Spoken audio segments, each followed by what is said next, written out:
the Everything But Politics podcast.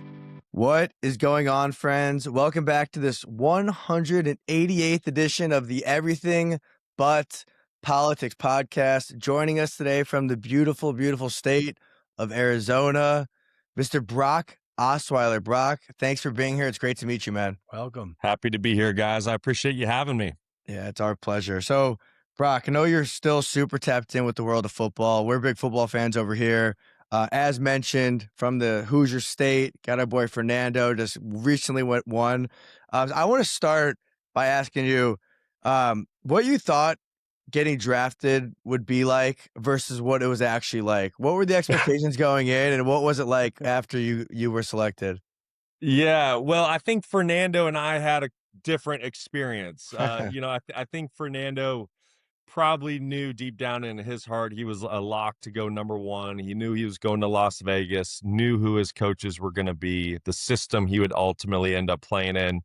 You know, where I had a really unique situation. I'd only started 15 games in college, only one full season. It was my true junior year.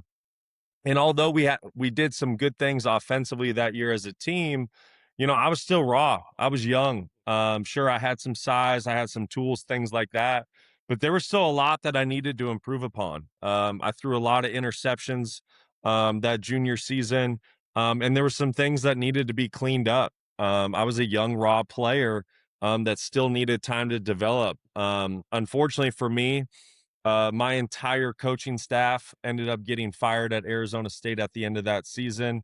I had to make a choice. Am I going to come back for a new coach for a season, new system, or go to the league? And so to answer your question, when I entered my name into the draft, you know, we got some interesting feedback. I was repped by Jimmy Sexton, and we heard, you know, I could go as early as maybe at the end of the first round.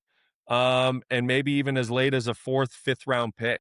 And so there was a really, really big spread where I could potentially be picked. And because of that, there was a little bit of anxiety that went with that. You know, where are you going? What round are you going? Are you drafted to be a starter? Are you just drafted to add depth? So for me, my experience, to get a phone call in the second round from John Elway, the Denver Broncos, you know, I was ecstatic. It was euphoric. It's almost there's almost no words that you can really describe that situation because, right, the way the draft works now, you don't get a phone call on Thursday. So, okay, all right, I missed the first round. Okay. But then you're sitting there by your phone the next day and you're saying, well, am I going to go in the second or third? If that phone doesn't ring, you know, we're looking at 4 through 7, right? And what's the situation I'm going to go into? So I remember being pretty nervous, and I remember my phone ringing. It's a Denver area code. You pick it up. John Elway's on the other end of the phone, and it's a dream come true. You know, everyone goes wild. Your friends, your family. It's almost hard to believe.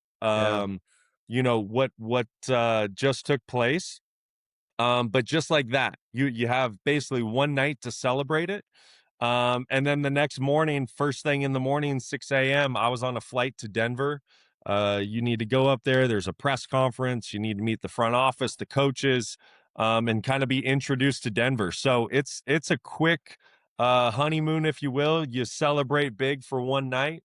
You do it right, and then the next day you're right into it. And you know, it's funny. You leave college, and you know you're kind of on top of the mountain. You're coming off a good season. You think you're invincible, and then you hear your name get drafted, and then about a week later, you're in rookie minicamp. Your head's spinning. You're the lowest guy on the totem pole. All the veterans are pranking you every day. You know, just kind of welcoming you into the NFL. So it goes from being a dream come true, greatest moment of your life, euphoric, so exciting, and then like 12, 14, 20 hours later, you're just right in it. Here's a big playbook. Go learn your playbook, learn your new teammates. And oh, hey, by the way, we drafted you to go perform. So, you know, don't go screw this thing up. We have expectations for you, and you better meet them. But it's kind of like being a senior in high school and you get to freshman year and you're like little guy on campus, except times a million because it's now the NFL. So Yeah, that's right. But you're right. yeah, You graduate high school and like all summer long you're rolling through town just, like you're Yeah. king shit and you're the big guy on yeah. campus and I can do anything I want. And then you're right, you show up to the dorms and you're like, oh, okay. All right. Yeah. I'm little guy on the totem pole. Little fish. So, No doubt. Brock, for us who aren't really familiar with how the offseason of the NFL works, like Fernando Mendoza, for example, the next like 2 to 3 months, what does the summer ball look like? Yeah, for him, I mean, it's gonna be all about learning his playbook and learning his new teammates. I'm not exactly sure how that NFL calendar works, but I would assume within the next week or two, the Raiders will have a rookie mini camp. All the rookies will come in for one weekend, and it's like drinking through a fire hose. The second you get there, it's meeting after meeting after meeting, and it's all about learning the playbook, and it's learning how to be a pro and how you need to conduct your business. And coaches really push you. You kind of go through the pre-draft process, and everyone's telling you about how good you are, but now it's time to go make a team. And for those top 4 or 5 round draft picks, it's contribute to the team. And for that first round, second round pick, you need to be a big contributor. The undrafted free agents, they're fighting for their lives every day. So it's getting there, it's learning a playbook, it's learning a new culture, learning your teammates. Where do I fit in? A lot of these guys, they just left school where they were big man on campus. They were the leaders of the locker room. They carried some weight with them where they went, where now you're stepping into a locker room and you see a guy who's like a 12-year vet. He's made 10 Pro Bowls, $100 million. He's married. He's got 3 kids. He's got side businesses. And you're 21, 22 years old. Like, wait, where the hell am I? Like, what's going, like for me, I remember so you go through rookie minicamp. You're asking about the schedule. Yeah. Rookie minicamp, and as soon as that weekend's over, you get about a day off if you're lucky, half a day, and then you go right into OTAs with the veterans. They show up on a Monday. This camp's either going to wrap up for you on a Saturday or Sunday, and on that Monday you show up for workouts with the whole team, and that's really the first like real eye-opening experience. I remember our first OTAs after rookie minicamp. Get there early, and I'm heading to my locker, and right next to my locker is Peyton Manning's locker. And, you got to remember just a couple months earlier, I'm on Arizona State's campus.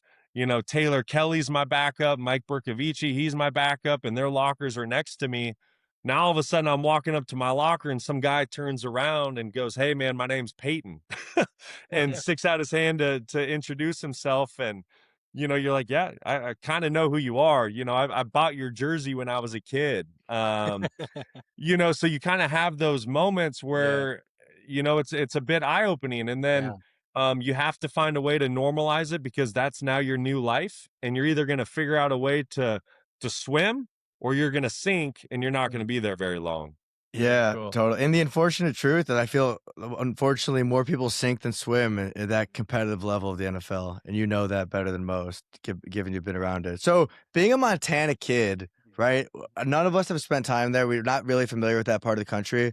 I would imagine that the closest team and fan base is probably the Broncos. Is that correct? It's really close.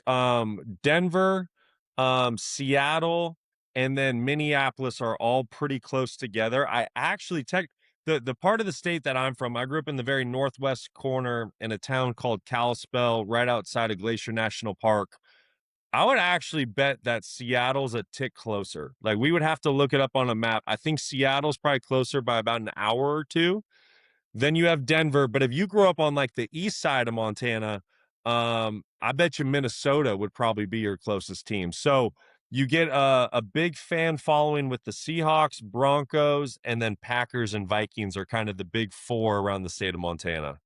Interesting. A quick side note, from you being in Scottsdale now, how do you get back to Northwest Montana?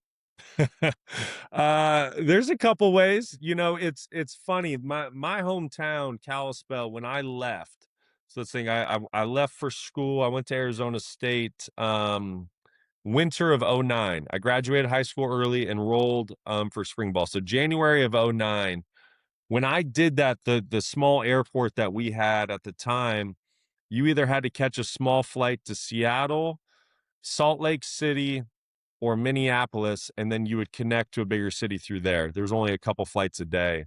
Kalispell has grown so much that you have direct flights from Dallas, Atlanta, New York, LA.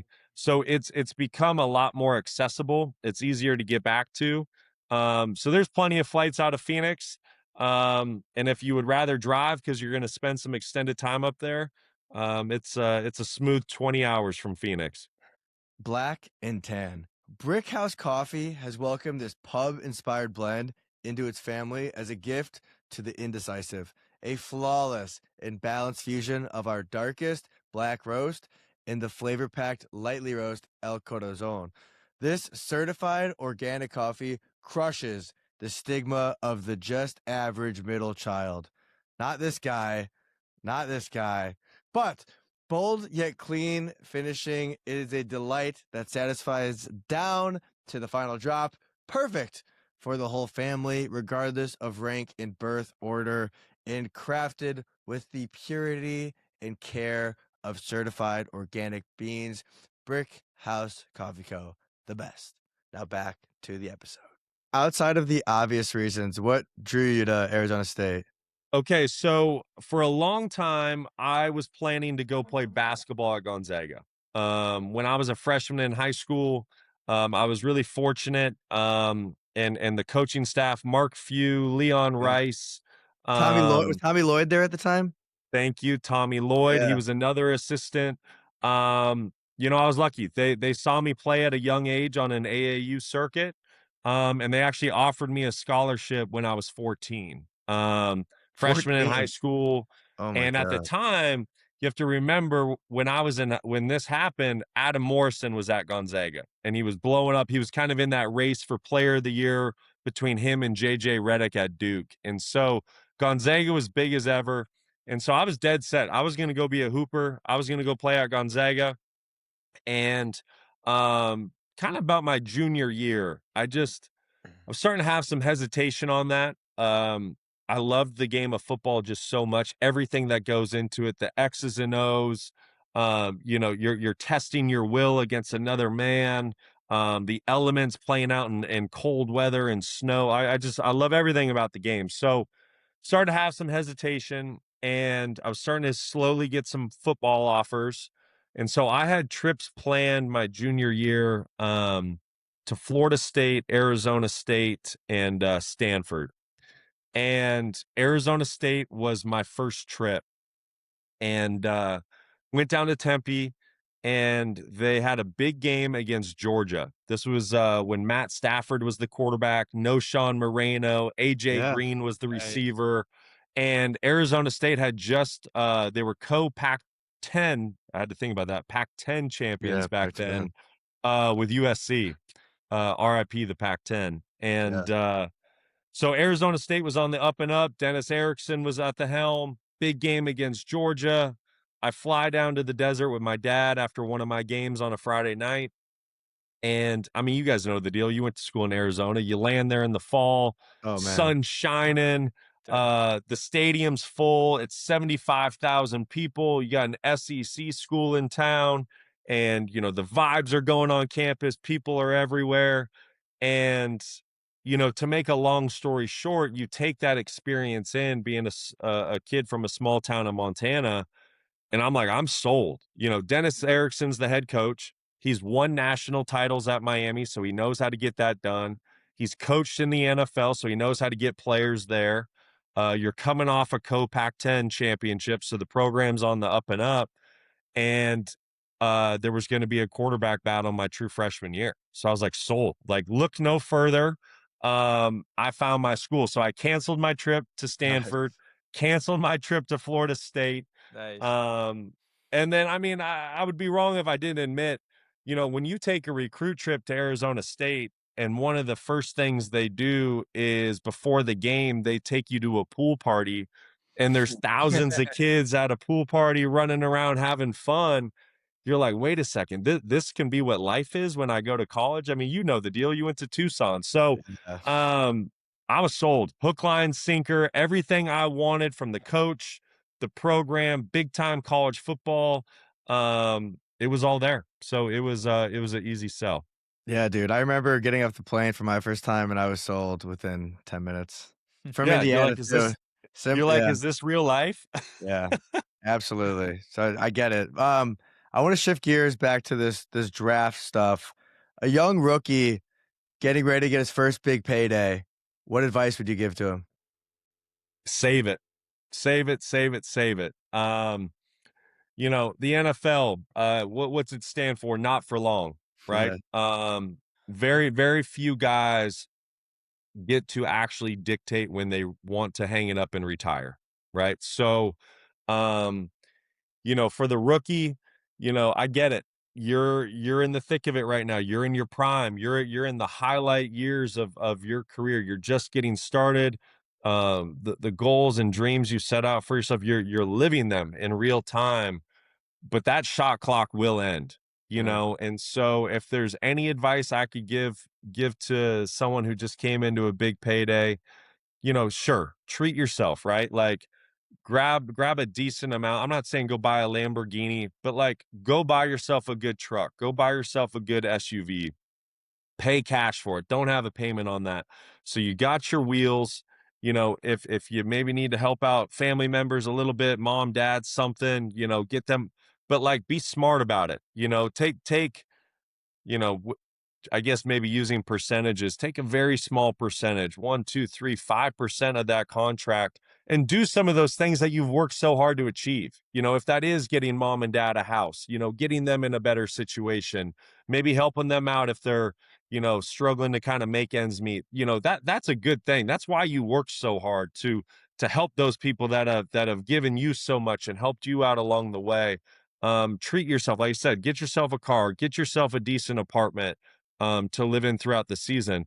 But then put that money aside, forget about it, and get to work. Because if you don't get to work, there's going to be somebody out there that didn't come into that big payday and they're working twice as hard just so that if they get an opportunity, they can go take your job. And so that's the thing about the NFL. It's one thing to get there, but to stay there is a whole nother animal, whole nother beast.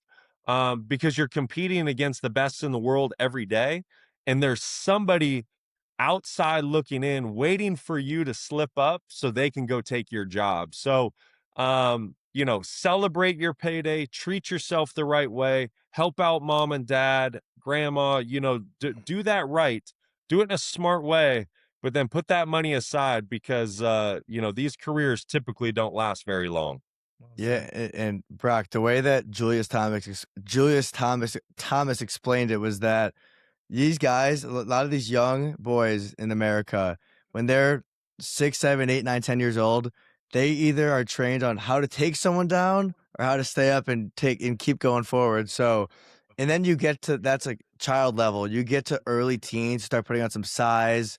Get to like 8th grade, freshman year of high school, you start lifting weights and eating properly, and then God, and I feel like in this NIL era, these kids are being looked at 13, 14, 15, right? I mean, especially with social media, it's a completely different world than when you came up in. Oh, it's night and day. And that's one of the biggest differences. You talk about the draft and some of these guys coming into a payday. Shoot, most of them have made good money the last couple years in college football, right? So, so many of these guys are so far ahead of the curve, but what I think so few realize, right? Like, let's just take $4 million, for example, right? Let's say wherever you were draft slotted, 4 million bucks over however many years. We'll take that 4 million and cut it in half, right? Because of taxes for rough numbers. Then you have agent fees, maybe a manager fee, all these different fees. Then we already talked about, you want to help out mom and dad. You want to get yourself a car. That money gets chopped down real quick. And then when you think about the average NFL career is, I believe it's like 3 years and change, maybe. Um, you got to save that money, right? That isn't life-changing money unless you save it, you do the right things with it so that if that career ends at year 2, 3, 4, or 5, Now at least you have a chunk of change. You have a bit of a nest egg that you can go start a business with. You can invest in a smart way and let it grow.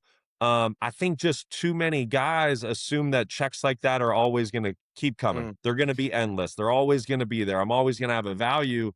And the hardest reality for so many guys to face is the facts are the facts. Those checks are going to stop eventually. So I guess my advice, just to reiterate it, sock it away while you can, because eventually the checks will stop coming. Not everybody gets that 10, 12, 15, 18-year career. Yeah. Not everybody is marketable when their career ends. So while those checks are coming, sock away as much as you possibly can. And for those guys who unfortunately have fumbled that, do you see it more so wrong choices or wrong people around them? It's both. I mean, it's both, and it's hard though. I mean, you got to put yourself in their shoes, right? You're drafted, you're playing in the NFL, and everybody wants to be around you, right? And everyone's telling you how great you are, and when everyone comes to town, they want to go out, and they want to go out and live the nightlife and have fun, and go out to nice dinners, and they want tickets to the game, and that's the other assumption, that so many people think. They think that, you just get free tickets to the game. Well, you don't. You get a discount on them, but you got to buy them. So when you got 20 of your boys rolling into town, I mean, that's thousands of dollars just for that game alone, right? And if say you're a 6th-round draft pick on a rookie salary, I mean, that stuff adds up real quick. So yes, part of it's who you surround yourself with. And a lot of those people, they just assume that you have an endless amount of money, right? They're not doing the math. They're just, hey man, you make way more than I make, so like let's roll, like let's go. But then it's also up to the individual to make the right choices. And it's hard. The NFL, they do certain things throughout the course of your rookie year. They bring people in to speak to you to try to prepare you for these moments. They try to prepare you in how to say no and how to save money, and how to make the tough decisions that are ultimately the right decisions. But you guys know it, like real life's real life. And when you're actually in that moment, making that right decision, that's not easy. And so you can easily see after experiencing it, how some guys go through some really tough times financially when they're done playing ball. I think Ethan has had a great saying in the past. I think it's best if he repeats it. Like, sometimes the hard thing to do is not the easy thing to do, but the easy thing to do is always the hard thing. You know what I'm referring to? It's I don't know if I said that correctly, Brock, but I think Ethan's got this one. sometimes the right thing to do is the hard thing to do, and the easy thing to do is typically the wrong thing to do. Yeah. I tell my daughters that all the time. They're There we go. little, right? They're 3rd grade kindergarten, but that's just the truth. You're on it, man. Like, here's another thing that happens in NFL locker rooms that few people talk about, right? So you now have guys that are making upwards of $60-65 million a year, right? Yeah, that's a lot of money. And then everything down to someone making league minimum, which I don't know what that is now, but probably around $1 million. And then I think rookie minimum is even below that, right? I remember Brock Purdy was like 700,000 or 800,000. I remember. There you go. Okay. Then you have practice squad guys, and they're making anywhere from probably $80,000 to maybe $150,000. Well, what you can have in a given scenario, you could have a group of guys after practice sitting around after lunch playing cards for money, right? And you have a guy at the table that's making $60 million that year. You have a guy who's making 30, another guy who's making 18 million, another guy who's making 2 million. And then you might have a practice squad kid who wants to jump into the game, and he's making $110,000 that year pre-tax, pre-agent fees. So talk about making decisions. You have to learn how to stay in your lane when you get to the NFL, right? Sure. Like, just because you're all in the same locker room doesn't mean that you roll the same financially. And I've seen a lot of rookies and practice squad players get themselves in trouble trying to hang with certain guys, and they end up writing checks when they lose some of these card games or dice games or whatever it may be. Well, they can't afford to do that, right? So choices are a big deal. Making the right decision when it's not the easy thing to do. but staying in your lane. So someone told me that early on. I think it was actually Champ Bailey. I was in the cold tub. He was in the hot tub. He said he doesn't mess with the cold. He never had. He never was going to. So he was in the hot tub. I'm in the cold tub, and that was a piece of advice I got in my rookie year. Was, hey man, just keep your head down, work hard, but stay in your lane. And I'm grateful for that advice. Yeah. And when you really break it down, too, professional sports are probably one of the only industries in America where the wealth gap amongst the employees is as wide as it is. It's like 8, 9 wild. figures in some cases. Yeah. Never Like, thought of Think it. about it. You have a starting quarterback now making $60 million a year, and his backup might be making one. But they have the same responsibilities, right? You got to know the playbook. You show up, you do the same amount of stuff. Think about that disparate. Like it's insane. it is insane. Well, and speaking of when it comes to getting paid, yeah, when you got your Houston Texans contract and you get a guaranteed number like that, is it like a direct deposit or how is that segmented in when something like that takes place? You know, it depends. So a lot of these contracts that you see in free agency, you need to see what's signing bonus and then what's like the actual salary over the course of the year. So for me, I'm trying to think back. When I signed that deal in Houston, half of what was due to me in year one came via a signing bonus a couple days after I signed my contract. So you talk about wild moments, right? We were talking about the draft, right? And life-changing moments, getting that phone call, what that feeling's like. You know, for somebody who grew up in small town Montana, you know, mom and dad so loving, so supportive, but you know, worked their tails off for what they did make and gave us, you know, the best childhood that they possibly could, but they had to work hard and there were some tough times. So to get that deal done, fly into Houston, see what the numbers look like on the piece of paper, sign your name to it, and then a couple days later, you know, a good chunk of change, an 8-figure chunk of change shows up direct Yeah. deposit in your Chase bank account. It's a trip. It's wild. Yeah. It's a feeling that is just so hard to explain because it's a culmination of so many things. Mom and dad driving you to practice, driving you to workouts, all the things that they gave you, all the other people that helped you along the way, all your coaches and strength coaches and mentors, but then all the hard work that you put in yourself to just give yourself the opportunity to get to that point, the luck that had to happen to get to that point.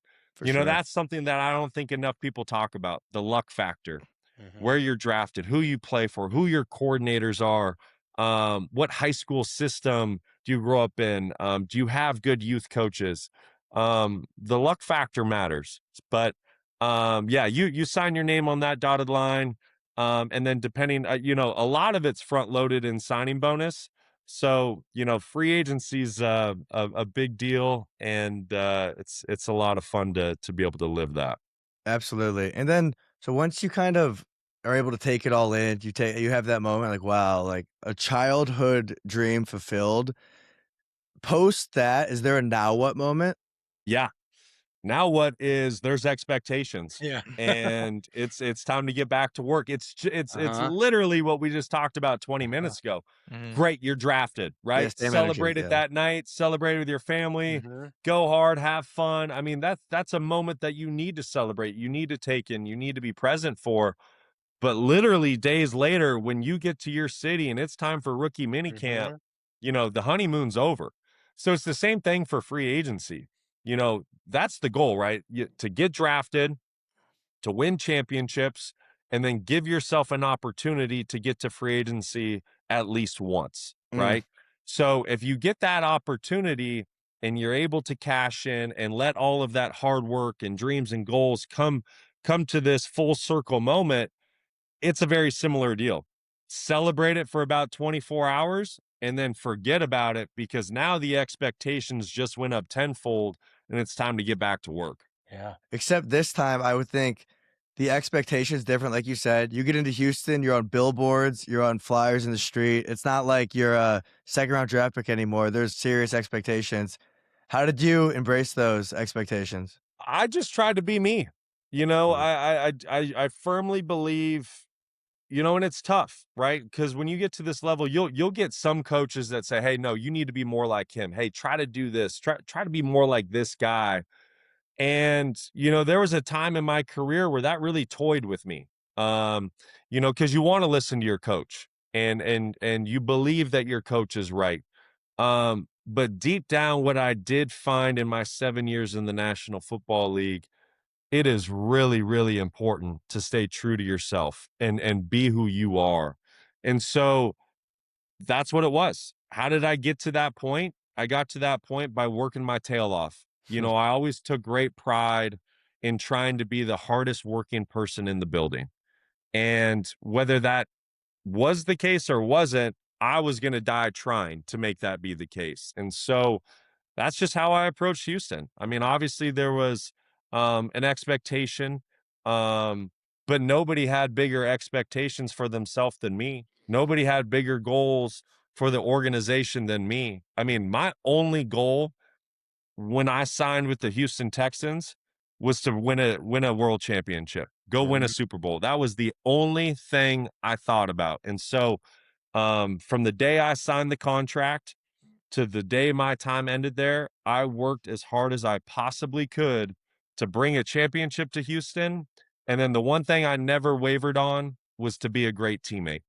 There was two things I said to myself when I got into the NFL, and it's also something I carried myself with in college and high school.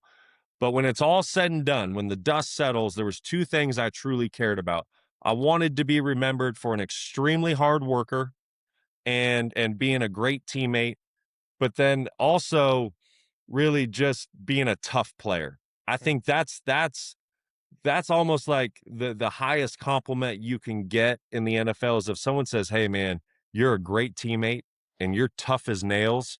Like that's good enough for me. Like Yeah. that's all I care about. Like if you look back on my career, um, high school, college, NFL, I never once came out of a game for injury for a single play. Wow. And like I take a lot of pride in that.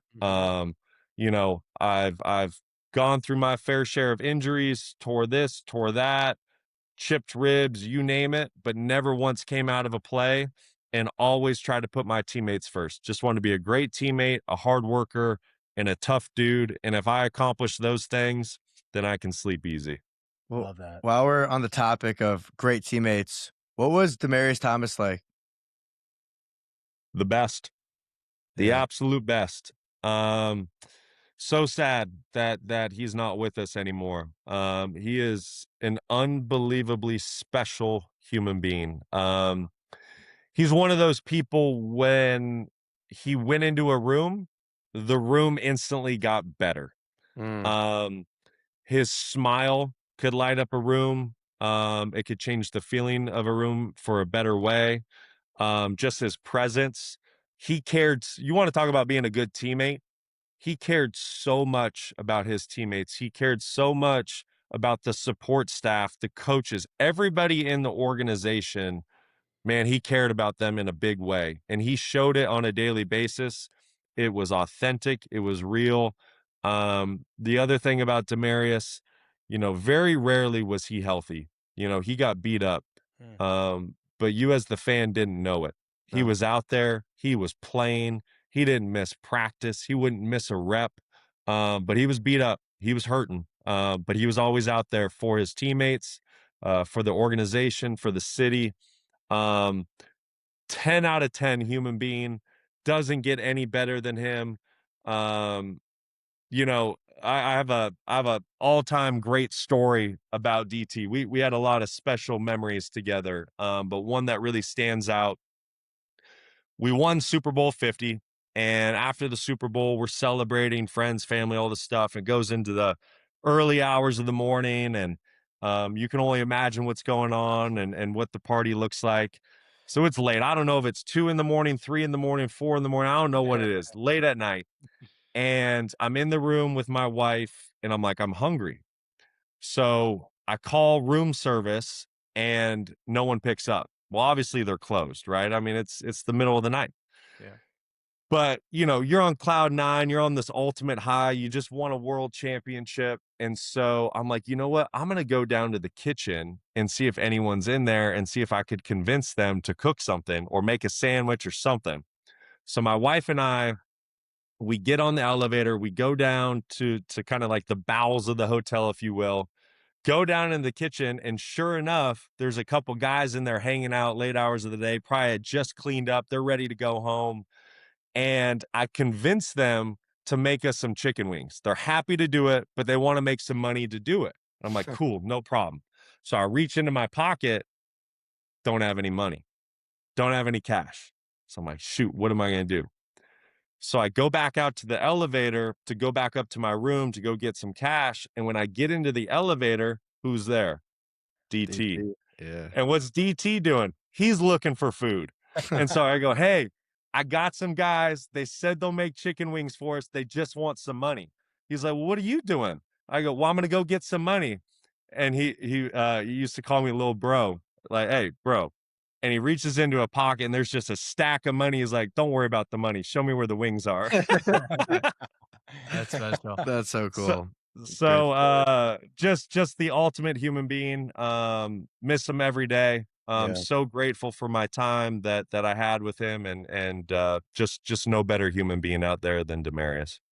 So special stuff. And as you reflect on those years in that team, at what point do you realize you're a part of history? Is it after the fact? Is it during? Because you were part of so I'm 26, Ethan and Evan are 24. Mhm. That was one of the most special football teams of my lifetime, without Yeah. question.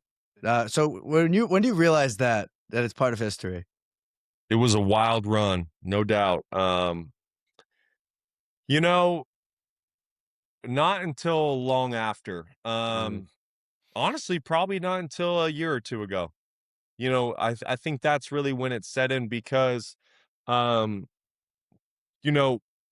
you're in those moments, you're just in those moments, you're just kind of locked in your tunnel vision. I think you're looking at it more from a micro lens rather than, 30,000 foot. And you're just doing what you do, you're just doing what you've been coached to do, what you've prepared to do for years and years and years. And it's just kind of life, right? And then,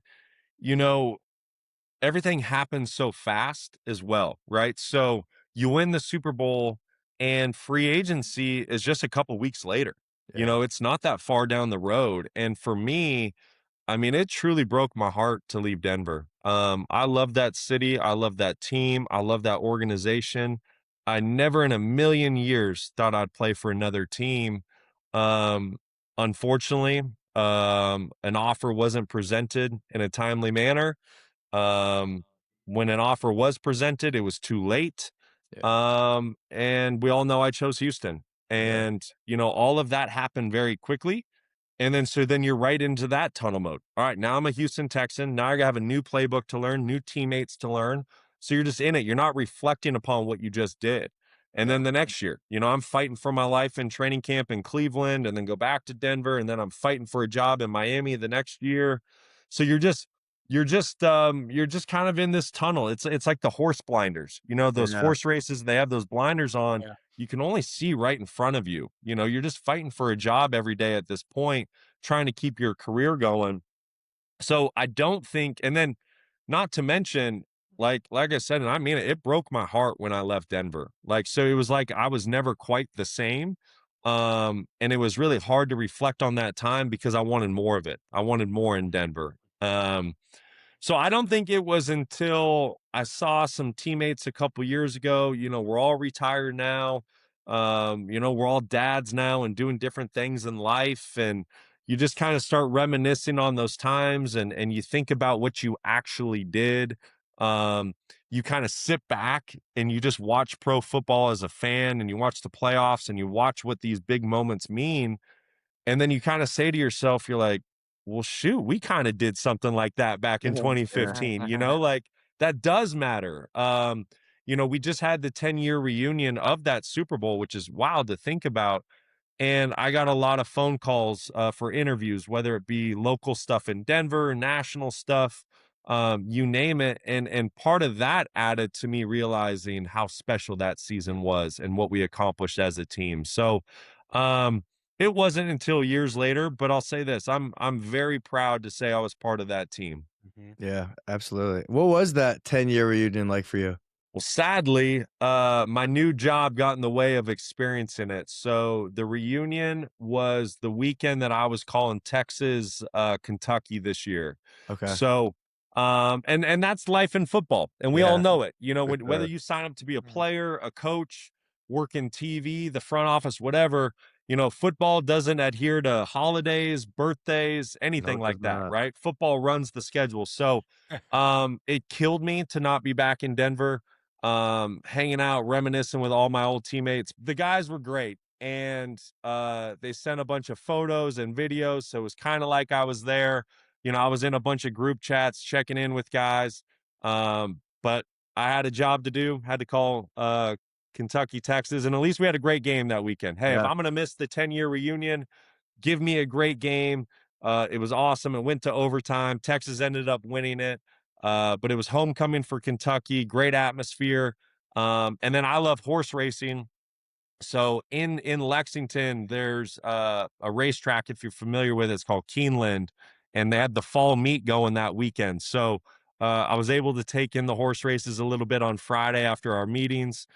So that was awesome. Great football game. So bummer deal to miss out on the reunion, but I also had a good football weekend. Hey, Brock, the good news is that Super Bowl champion is forever. Amen. That's Right? right. Yeah. That's right. Amen.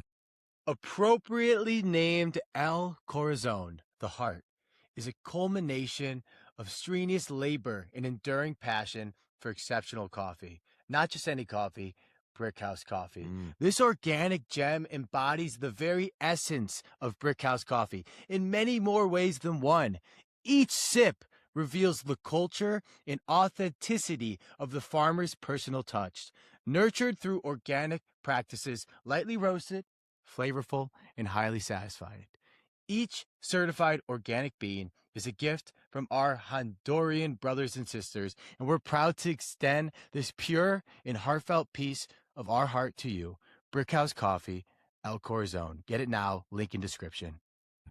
Brock, I want to talk a little bit about post NFL and retiring. We had Eben Britton on our podcast who played with the Jaguars for a little bit, and he talked about just feeling lost, didn't know what to do. When you retired, did you already know you wanted to be an announcer? Like, what was that process like, retiring to then finding this new job and hobby?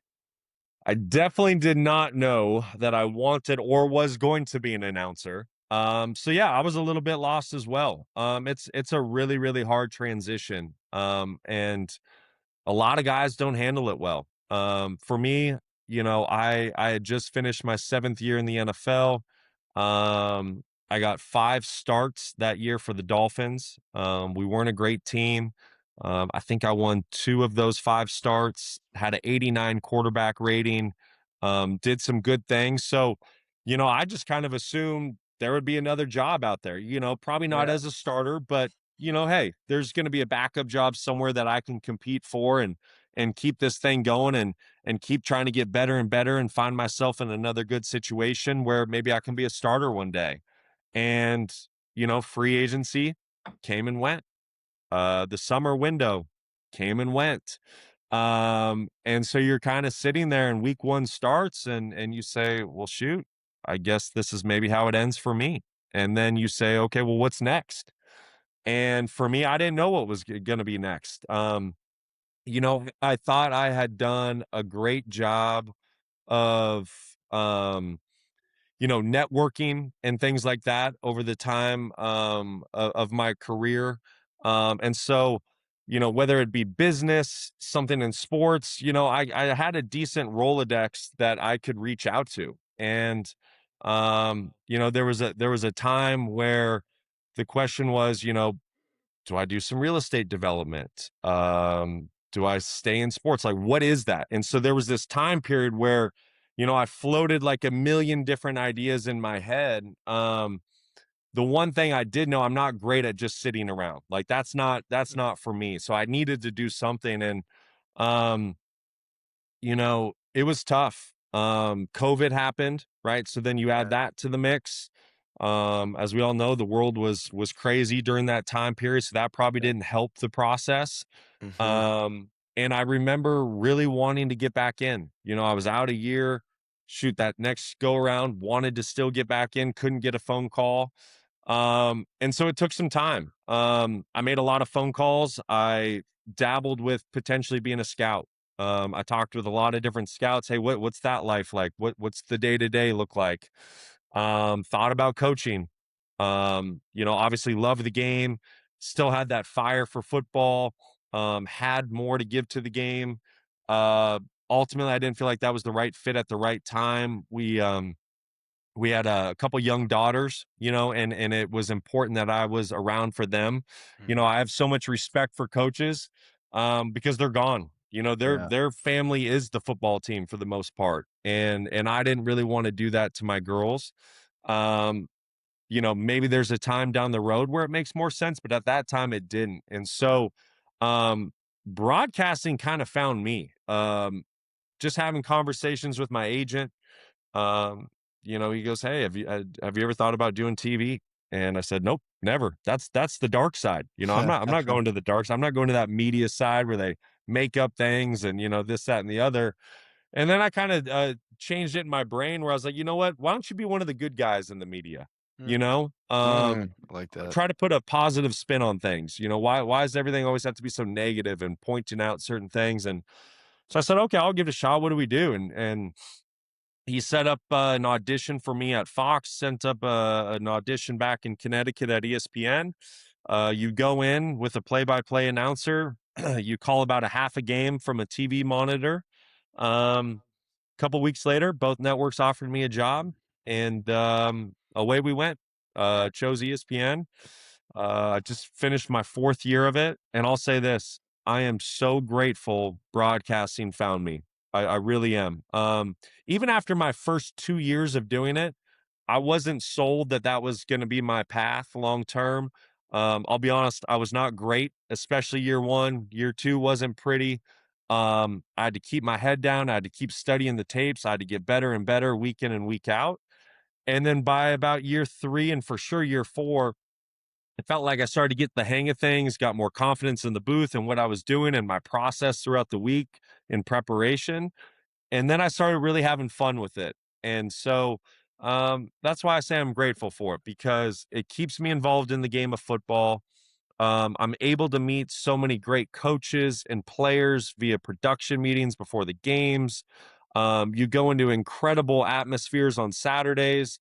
Shoot, I get paid to travel the country, go experience different college towns, be a part of it, and be in the stadium, right? Be a part of the show. And so I just feel so lucky, so grateful for the opportunity, and it's really created a great balance in my life. I think that's why so many guys really struggle mentally when they get out, because they don't have that thing to go do anymore. Yeah. You always had, okay, hey, we got to go to the facility in season, right? All day. And then when the season's done, all right, I got to go work out. I got to throw. I got to go run routes, whatever it may be for your position.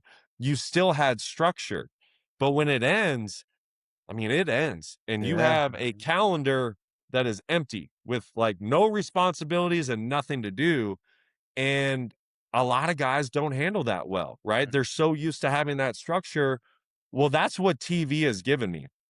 During the fall, I have structure just like I was a player. I have a checklist Monday through Sunday of things that I need to do in order to be prepared to call that game on Saturday. Then I still have an off season, right? But within that off season, there's still things I need to do to make myself a better broadcaster for that upcoming season. So, I love it. I love the gig. I hope to be doing it for a long time. And I'm just so grateful for the opportunity that ESPN gave me. Awesome. Well, Brian, that's a beautifully thought out response. So thank you. And I gotta say, a couple weeks ago we had Noah Eagle on, who I Yeah. think you may know. And Noah, So good. yeah, Noah's good. crushing it. And Noah's just, I mean, I think he's like 29 or 30, so he's way ahead.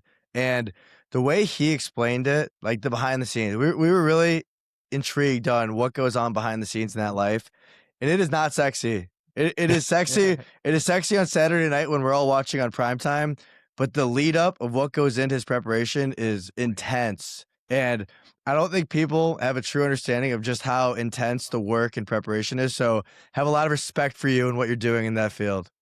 Thank you. I love that he went in depth on that with you guys because it is wild. Like, think about it. As a broadcaster, especially Noah, play-by-play guy, and analyst, anyone in that booth, who's calling, let's just use college football, for example, there's 90 guys on that roster. Right now, we'll be serious. You don't need to know all 90, but you need to know the two deep on both sides, kind of inside and out, right? So that's 44 players there, and that doesn't account for special teams. And you need to know everything about those guys if you're going to do the broadcast justice and the way it should be done.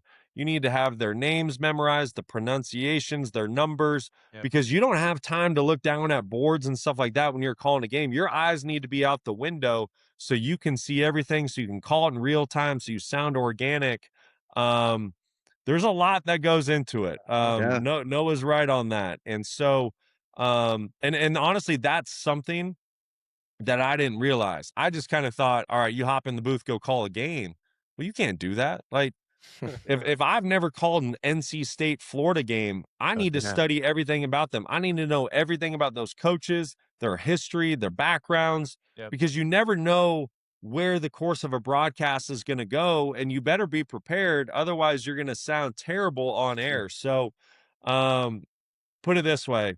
The great ones, like the true great ones and the ones that have been doing it for decades, I have the utmost respect for, because what they do week in and week out, especially the play-by-play guys, right? Like us analysts, we get a break throughout the course of the year. When our sport's done, we're kind of done. But these great play-by-plays, they go from one sport to the next. They know the rules of every sport. They know the lingo of every sport. They know all the players. And they're doing that because they study their asses off every single day leading into those games. Like, tip of the cap, so much respect for those guys. No doubt. Brock, also, I love the new wave of ex-football players announcing football because they come with a perspective that's so unique because they played the game firsthand. We're like, we love Joe Buck, we love Noah Eagle, but it's different than having you or Tom Brady in the booth because you were there, you were on the field, and you view the You've game. taken those hits. You view it differently. It's cool. Well, and that goes back to what I said a couple minutes ago about me wanting to put a positive spin on things. Right? Like, do you think that quarterback who just got hit in the face 10 times by a guy who's 320 pounds, like, do you think he was trying to throw that interception on purpose? Exactly. You know what I mean? Like, let's find a way. Like, sure, you got to point out the obvious when a bad play has been had, right? You got to point it out, but explain why it happened. Explain why that quarterback let that ball go and maybe why that play happened. And I think that's what some of these great, like what you're talking about, former players that have recently played, one thing that I try to really do, and it really didn't click in my brain really until about 3.5 years into this gig, but something I kind of say to myself before the show starts and then I try to stick with it throughout the game is put the cleats back on. Like, what is going through your brain as a player when you're down there? Because as an announcer, you're up in a booth. Let's say it's a cold game outside. All right, you have heaters in the booth. You got, a hot cup of coffee. You're comfortable. You got this like clicker where you can rewind things and see it a second, third, fourth time. No, remember what the player's going through. Think about what the coach is going through, and just try to kind of keep yourself in those shoes and from that perspective. And I think if you do that, it'll just be a more honest, positive broadcast. Love that. And while we're on topic, Brock, what's the hardest hit you took in your career? Everybody loves this question. Everybody loves this question. Gosh, who was it? I'm drawing a blank on who it was. You could find it. It was like, I think it was fourth quarter against the New England Patriots, 2015 Sunday Night Football in November. And if I remember right, I think it was a third down. their middle linebacker at the time, I knew he was going to blitz. I knew the protection that we had would not pick him up, but he was coming from depth. He wasn't cheating up at all. He was at probably 5-6 yards. So I felt like I had time to take my drop, hold on to the ball, get the throw off, and then just kind of absorb the hit. Well, some of that was true. I had time. I got the ball off, but damn, did I get hit. I got hit so hard that it was one of those hits where you get hit so hard, you kind of contort, you get twisted around, your face goes right into the grass and dirt, and you get grass in the face mask, and some shit kind of hits you in the face. Yeah. And you just kind of take a half a second. You're like, am I good? Am I alive? Like, can we move? And you just kind of wiggle a few things. And you're like, yep, we're good. But go back to what I said, right? I took a lot of pride in being a tough player. Yeah. So one of those things I never wanted a defender to know was that I felt that hit.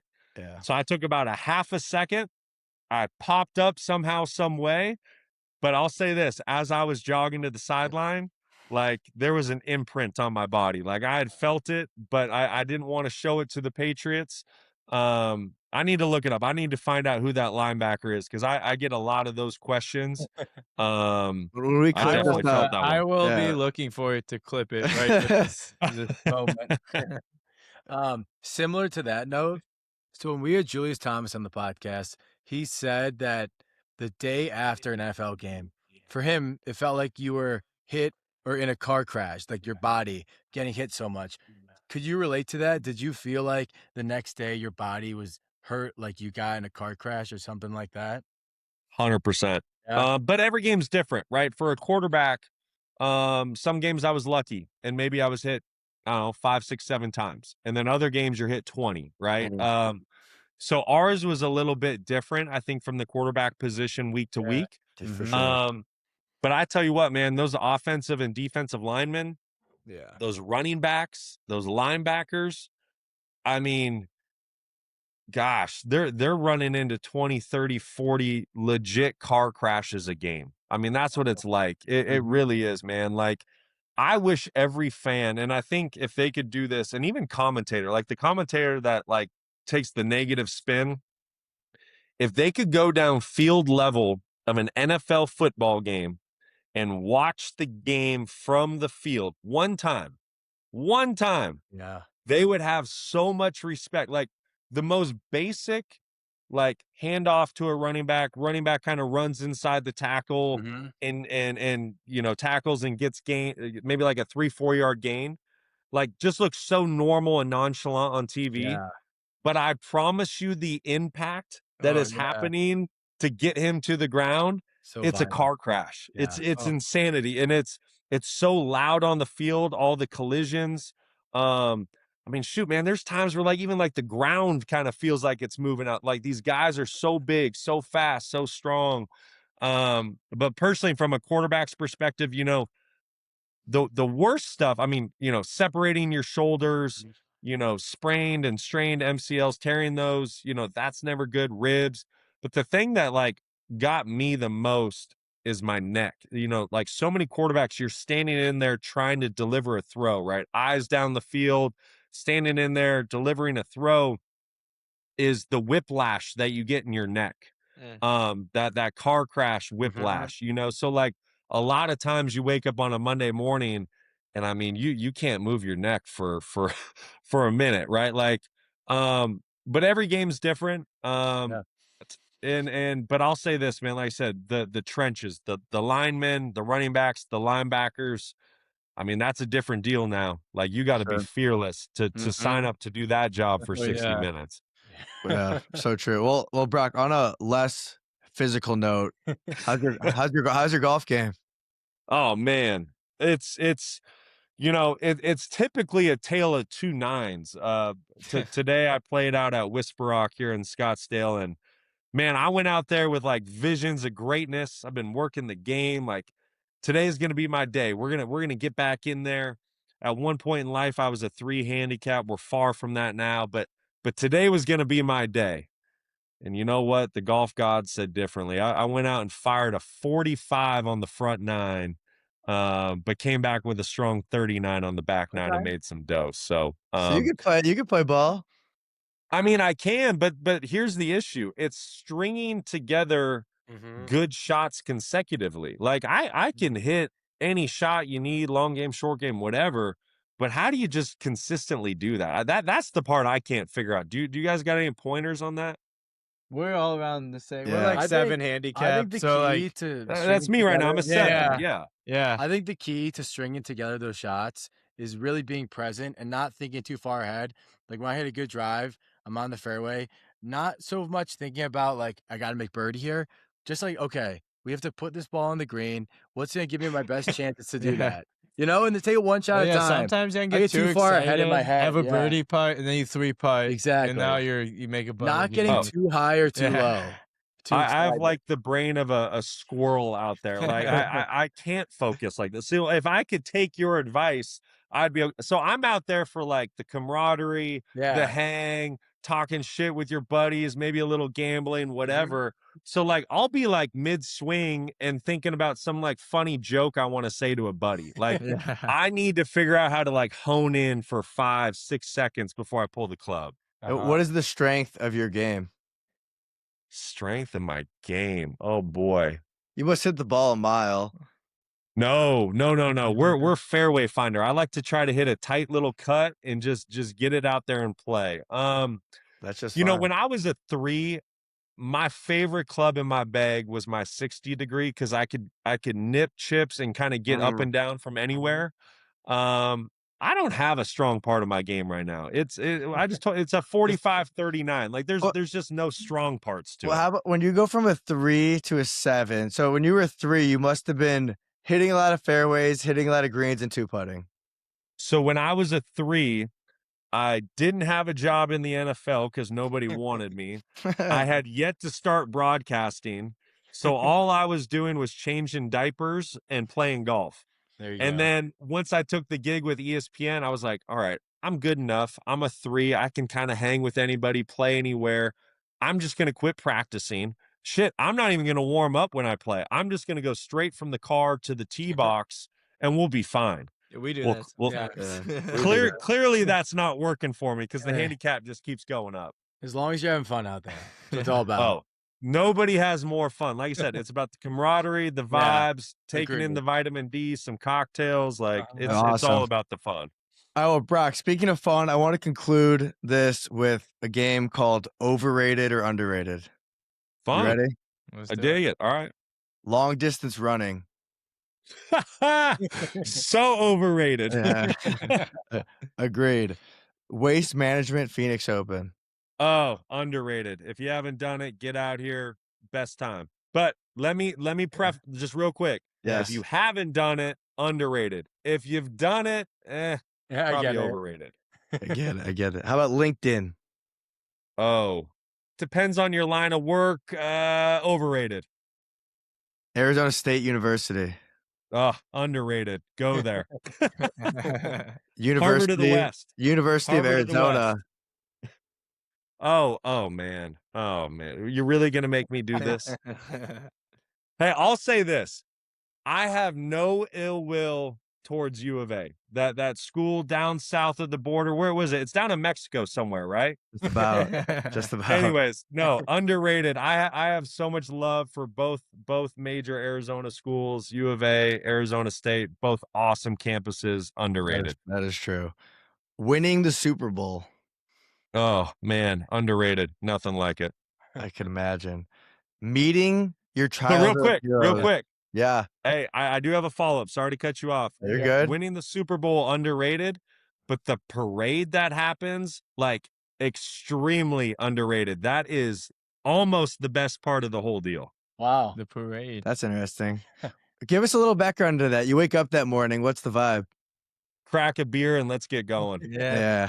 I mean, it's just nonstop. Like the party, like, but you think about it, like no one sleeps from the time you win the Super Bowl and then the parade's about 2 days later. Like you might finally close your eyes about 3-4 days later. Vibes Okay. are high. Back to overrated, underrated. Meeting your childhood heroes. Oh man, underrated. That's awesome. What was your wow moment? A lot. Very fortunate. I've had a lot. Meeting Peyton Manning. Like I said, I earlier in the show, Yep. I bought his jersey in like 5th grade. I wore his jersey. I had a Steve Young jersey. I've spent time with Steve, like things Yeah. like that. Shoot, just playing golf with John Elway. Like he was my boss, and then we played Yeah. golf, and it's like I watched you in Super Bowls, right? Like, so Very- definitely underrated. I got 2 more for you. Having an agent. Mm.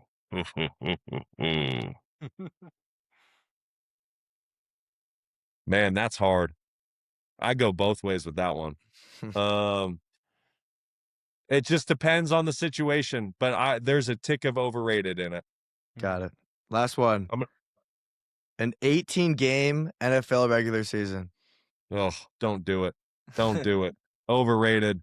I mean, if you're gonna do that, man, you got to expand roster sizes. You gotta. I mean, guys are beat to absolute shit by week 10, 11, 12. I mean, offensive linemen are put together with duct tape and super glue, and I mean, guys are so beat up. And an 18-game season.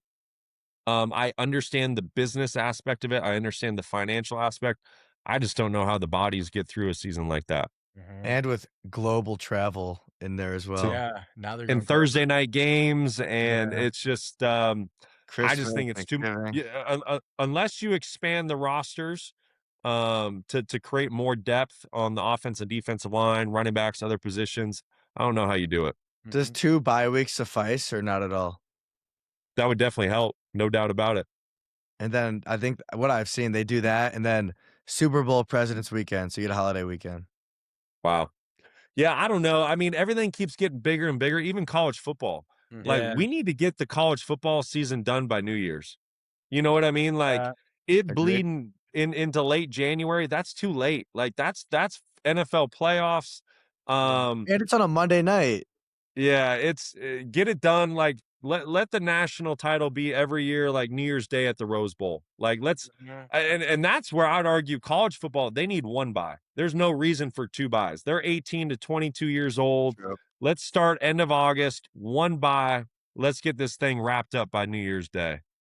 Amazing. Like it. Brock Osweiler, thank you for joining us. I've been looking forward to this for a long time. That was This a lot is of fun. great. It lived up to the hype. Those listening, Brock, they want to keep up with you, your work at ESPN, anything else you got going on. What is the best way for them to do that? You know, I'm on Instagram. I do my best to post some of my stuff there when I'm traveling, calling games, just kind of giving you some insider perspective on what that might look like. But this was a blast. Thank you guys for having me on. Let's get you guys out to Arizona. Let's go play Whisper Rock, and love maybe that. we'll do a show from the golf course next time. We'll do it. We're so due for a Zona trip. So when that time comes, we will definitely Got reach good out. foursome right here. Yeah, we sure do. Brock, All right, you guys are Osweiler, welcome with me anytime. appreciate it. Thanks, You're the man, Brock. Brock. Be well, and talk soon. Appreciate you.